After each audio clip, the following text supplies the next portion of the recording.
हे भगवान, अब आप मुझे कार्तिक महीने के कृष्ण पक्ष की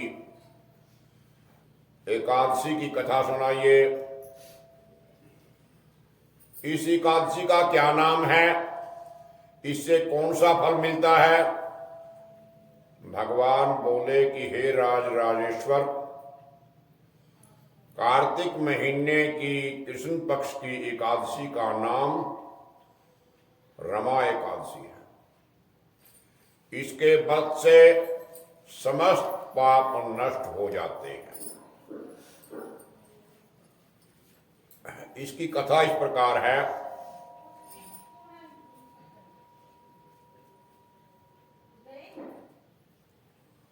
प्राचीन काल में वो वही से कच कर लिया, तुम बड़ा मुंह बोलो। बस बस बस। प्राचीन काल में मुचुकुंद नाम का एक राजा राज करता था। इसके यहां इंद्र, वर्ण, कुबेर, विभीषण आदि मित्र थे। ये बड़े सत्यवादी थे, भगवान विष्णु का भगत था। उसके एक चंद्रभागा नाम की लड़की थी। उसने उस लड़की का विवाह राजा चंद्रसेन के पुत्र शोभन के साथ कर दिया। वो जब अपनी ससुराल में थी तो एकादशी पड़ी। चंद्रभागा सोचने लगी, एकादशी समीप आ रही है, परंतु मेरा पति बहुत ही कमजोर है, ये व्रत नहीं कर सकते। परंतु मेरे पिता की आज्ञा कठिन है। जब दसवीं आई तो राज्य में ढिंढोरा पीट दिया। उसको सुनकर के शोभन अपनी पत्नी के समीप गया और उससे पूछा कि हे प्रिय, तुम मुझे इसका कोई उपाय बताओ। यदि मैं इस व्रत को करूंगा तो अवश्य मर जाऊंगा। चंद्रभागा बोली कि हे प्राणनाथ, मेरे पिता के राज्य में एकादशी के दिन कोई भी भोजन नहीं करता। यहां तक कि हाथी, घोड़ा, ऊंट आदि भी घास, अन्न आदि, जल आदि नहीं ग्रहण करते। फिर यहां मनुष्य कैसे भोजन कर सकता है। आपको भोजन करना चाहते हैं तो यहां से दूसरे स्थान को चले जाइए, क्योंकि यदि आप इसी स्थान पर रहोगे तो आपको व्रत करना ही पड़ेगा। इस पर शोभन बोला कि हे प्रिय, आपका कहना बिल्कुल उत्तम है। चलो ठीक है, मैं अवश्य ही व्रत करूंगा। आखिर भाग्य में जो लिखा है वही होवेगा, ऐसा विचार करके उसने एकादशी का व्रत किया। अब वो सूर्य भगवान भी अस्त हो गए। जागरण के लिए रात्रि आई।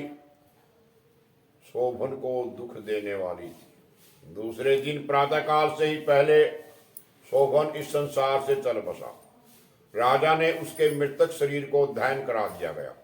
चंद्रभागा अपने पति की आज्ञा के अनुसार अग्नि में दहन नहीं हुई, परंतु पिता के घर रहना ही उत्तम समझा। रमा एकादशी के व्रत के प्रभाव से उसे मंदराचल पर्वत पर धन धान्य से युक्त एक उत्तम नगर प्राप्त हुआ।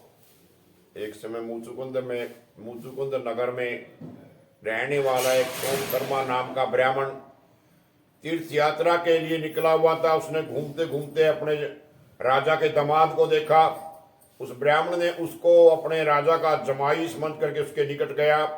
राजा शोभन ब्राह्मण को देख करके आसन से उठ खड़ा हुआ। उसने ससुर को तथा अपने स्त्री चंद्रभागा की कुशलता पूछने लगा। सोम शर्मा बोला कि हे राजन, हमारे राजा बड़े कुशल पूर्वक हैं, आपकी पत्नी चंद्रभागा भी कुशल पूर्वक है। अब आप अपना वृत्तांत बताइए। मुझे बड़ा आश्चर्य है कि ऐसा विचित्र नगर, सुंदर नगर आपको कैसे मिला। शोभन बोला कि हे ब्राह्मण, ये व्रत सब कार्तिक महीने की कृष्ण पक्ष की रमा एकादशी का व्रत का प्रभाव है। इसी से मुझे ये अनुपम नगर प्राप्त हुआ। परंतु ये अध्रुव है। इसे ब्राह्मण बोला कि राजन, ये अध्रुव कौन है, सदा क्यों नहीं रह सकता, ध्रुव कैसे बनेगा। तो सो आप मुझे समझाइए। मैं आपके कथनानुसार ही करूंगा, आप इसमें किंचित मात्र भी झूठ न समझे। शोभन बोला कि हे ब्राह्मण, मैंने श्रद्धा पूर्वक व्रत किया था, उसके प्रभाव से मुझे ये नगर प्राप्त हो गया। अब इस वृत्तांत को राजा मुचुकुंद की पुत्री चंद्रभागा से कहोगे तो वो इसको ध्रुव बना सकती है, क्योंकि उसने तो आजीवन व्रत रखे हैं। ब्राह्मण ने वहां आकर के चंद्रभागा से सारा वृत्तांत कहा, और वो राजकन्या चंद्रभागा बोली कि हे ब्राह्मण, आप मुझे उस नगर में ले चलिए, मैं अपने पति को देखना चाहती हूं। मैं अपने व्रत के प्रभाव से उस नगर को सदा के लिए ध्रुव बना दूंगी। चंद्रभागा के वचनों को सुनकर के वो सोम शर्मा ब्राह्मण उसको मंदराचल पर्वत के पास वामदेव के आश्रम को ले गया, और वामदेव ने उसकी कथा को सुनकर के चंद्रभागा का मंत्रों से अभिषेक किया। चंद्रभागा मंत्रों और व्रत के प्रभाव से दिव्य देह को धारण करके अपने पति के पास चली गई। शोभन ने अपनी स्त्री चंद्रभागा को देखकर प्रसन्नता पूर्वक उसको अपने वाम अंग में बिठाया। तो चंद्रभागा बोली कि हे प्राणनाथ, अब आप मुझे पुण्य को सुनिए। जब मैं अपने पिता के घर में 6 साल की थी, 8 साल की थी, तब से ही मैं एकादशी का व्रत करने लगी हूं। उन्हीं व्रतों के प्रभाव से आपका ये व्रत, ये नगर ध्रुव हो जाएगा और समस्त कर्मों से युक्त होकर के प्रलय के अंत तक रहेगा। चंद्रभागा दिव्य रूप धारण करके आभूषणों वस्त्रों के सज करके अपने पति के साथ आनंद पूर्वक वहां रहने लगी। शोभन भी उसके साथ आनंद पूर्वक रहने लगा। हे राजन, मैंने ये रमा एकादशी का महात्म कहा है। जो मनुष्य इस रमा एकादशी के व्रत को करते हैं, उसके समस्त ब्रह्म हत्या आदि के पाप नष्ट हो जाते हैं।